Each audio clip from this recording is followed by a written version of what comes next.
उत्तर प्रदेश ही नहीं बल्कि पूरे भारत में जातिगत वोट बैंक किसी भी राजनीतिक दल के चुनावी समीकरणों को पलटने की ताकत रखते हैं। इस वीडियो में मैं आपको बताऊंगा कि उत्तर प्रदेश में ऐसी कौन कौन सी जातियां हैं जो राजनीतिक रूप से बेहद मजबूत हैं। इन जातियों को लुभाने के लिए Bharatiya Janata party, Samajwadi party, Bahujan Samaj party सहित तमाम छोटे बड़े दल समय समय पर अपनी रणनीतियाँ बनाते रहते हैं।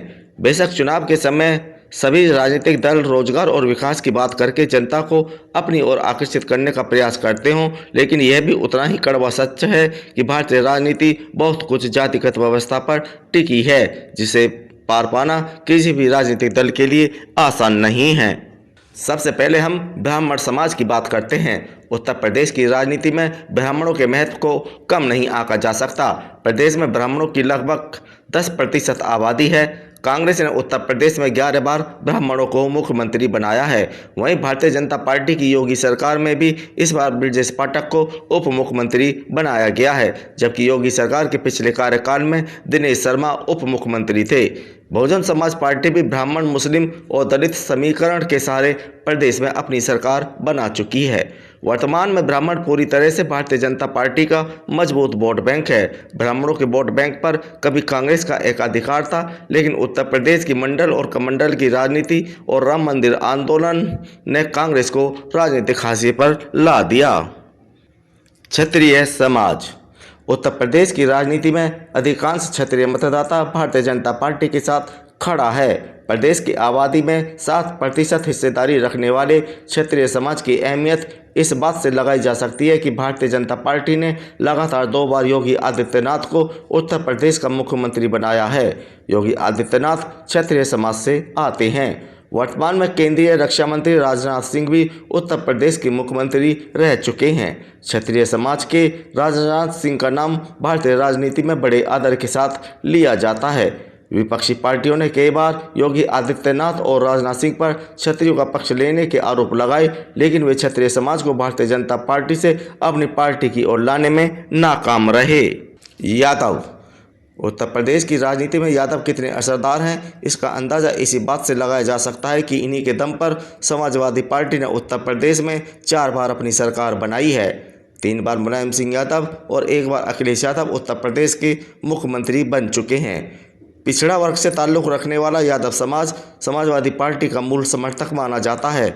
उत्तर प्रदेश में यादवों की संख्या लगभग 10% है। मुलायम सिंह के निधन के बाद उनके पुत्र अखिलेश यादव के साथ यादव समाज पूरी एकजुटता के साथ खड़ा है। वहीं भारतीय जनता पार्टी कोशिश कर रही है कि किसी तरह यादव लैंड पर कब्जा करके प्रदेश में पार्टी को और मजबूत बनाया जा सके, लेकिन भारतीय जनता पार्टी के लिए यह काम मुश्किल नहीं तो आसान भी नहीं है। कोयरी समाज।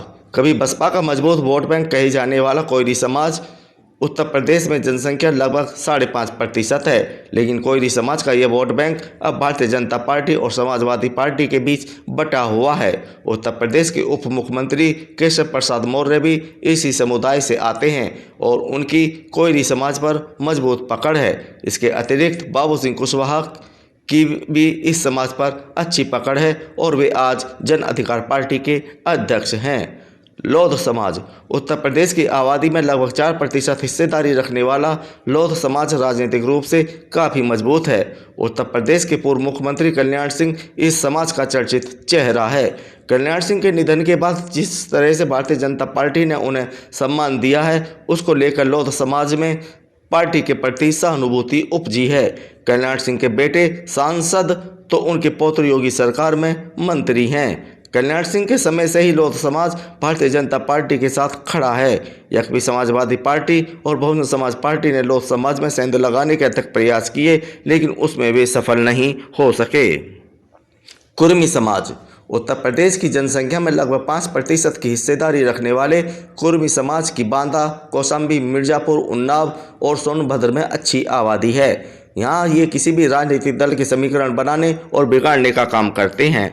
अपना दल की अनुप्रिया पटेल का यहाँ अच्छा खासा प्रभाव है। ये मोदी सरकार में केंद्रीय मंत्री भी हैं। अपना दल का भारतीय जनता पार्टी के साथ गठबंधन है, इसलिए अधिकांश कुर्मी मतदाता इनके पक्ष में खड़ा दिखाई देता है। लेकिन समाजवादी पार्टी का भी इस समाज के बीच अच्छा खासा प्रभाव समय समय पर देखने को मिलता है। जाट समाज। पश्चिमी उत्तर प्रदेश में राजनीतिक दलों का भविष्य यहाँ की जाट मतदाता तय करते हैं। पश्चिमी उत्तर प्रदेश में लगभग 17% और प्रदेश में 4% की जनसंख्या वाले जाटों को लुभाने के लिए चाहे भारतीय जनता पार्टी हो या फिर समाजवादी पार्टी या बहुजन समाज पार्टी या फिर राष्ट्रीय लोकदल, सभी एड़ी चोटी का दमखम समय समय पर लगाते रहते हैं।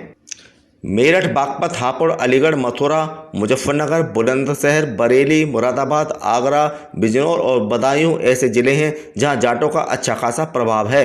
इसके अलावा सहारनपुर, कैराना, शामली, गाजियाबाद, गौतम बुद्ध नगर, संभल, अमरोहा, हाथरस और फिरोजाबाद जिले में जाट वोट बैंक चुनावी नतीजों को प्रभावित करने का मादा रखता है। पश्चिमी उत्तर प्रदेश में अहम रोल अदा करने वाली राष्ट्रीय लोकदल का अस्तित्व बहुत कुछ जाट मतदाताओं के सहारे ही टिका है। जब राष्ट्रीय लोकदल का यह वोट बैंक छिटक कर भारतीय जनता पार्टी की ओर गया तो राष्ट्रीय लोकदल धीरे धीरे राजनीतिक हाशिए पर आता गया। एक समय तो ऐसा भी आया जब दिग्गज नेता और राष्ट्रीय लोकदल के अध्यक्ष चौधरी अजीत सिंह और उनके पुत्र जयंत चौधरी को लोकसभा चुनाव में हार का सामना करना पड़ा। वर्तमान समय में राष्ट्रीय लोकदल का समाजवादी पार्टी से गठबंधन है। ऐसे में जाट मतदाताओं के भारतीय जनता पार्टी और सपा रालोद गठबंधन के बीच बंटने की संभावनाएं भी ज्यादा नजर आ रही हैं। राजभर समाज। उत्तर प्रदेश में राजभर समाज की जनसंख्या लगभग 3.5% है। सुहेलदेव भारतीय समाज पार्टी के अध्यक्ष ओम प्रकाश राजभर इसी समाज में अच्छी पकड़ रखते हैं। राजनीतिक लाभ के लिए वे कभी भारतीय जनता पार्टी तो कभी समाजवादी पार्टी के साथ खड़े हो जाते हैं। इसलिए समय समय पर वे भाजपा और सपा नेतृत्व को आंखें भी दिखाते रहते हैं। ओम प्रकाश राजभर उत्तर प्रदेश की भाजपा सरकार में मंत्री भी रह चुके हैं। हाल ही में ओम प्रकाश राजभर ने समाजवादी पार्टी के साथ हाथ मिलाने के संकेत दिए हैं। यदि ऐसा होता है तो आगामी चुनावों में समाजवादी पार्टी को इसका लाभ मिल सकता है। वैश्य समाज। राजनीतिक रूप से वैश्य समाज भी काफ़ी मजबूत रहा है। इस समाज से भी कई व्यक्ति प्रदेश के मुख्यमंत्री बन चुके हैं। प्रदेश में इनकी जनसंख्या लगभग 3 से 4% के बीच है। यह समाज भारतीय जनता पार्टी के जन्म काल से ही उसका समर्थक रहा है, इसलिए भारतीय जनता पार्टी को बनियों की पार्टी के नाम से भी जाना जाता है। इस बार भी कोई अन्य दल भारतीय जनता पार्टी के इस मजबूत वोट बैंक में सेंध लगाएगा, इसकी संभावनाएं लगभग शून्य हैं। निषाद मल्ला और केवट समाज। निषाद मल्ला और केवट समाज समाजवादी पार्टी और बहुजन समाज पार्टी के बीच बटा हुआ है, लेकिन यह भारतीय जनता पार्टी ने अपनी अच्छी खासी उपस्थिति दर्ज कराई है। मल्ला समुदाय के बड़े नेता के रूप में संजय निषाद का नाम सामने आता है, जो आजकल भारतीय जनता पार्टी के साथ हैं। इसलिए आगामी चुनावों में भारतीय जनता पार्टी संजय निषाद के सारे निषाद मल्ला और केवट समुदाय में मजबूती के साथ सेंध लगा सकती है।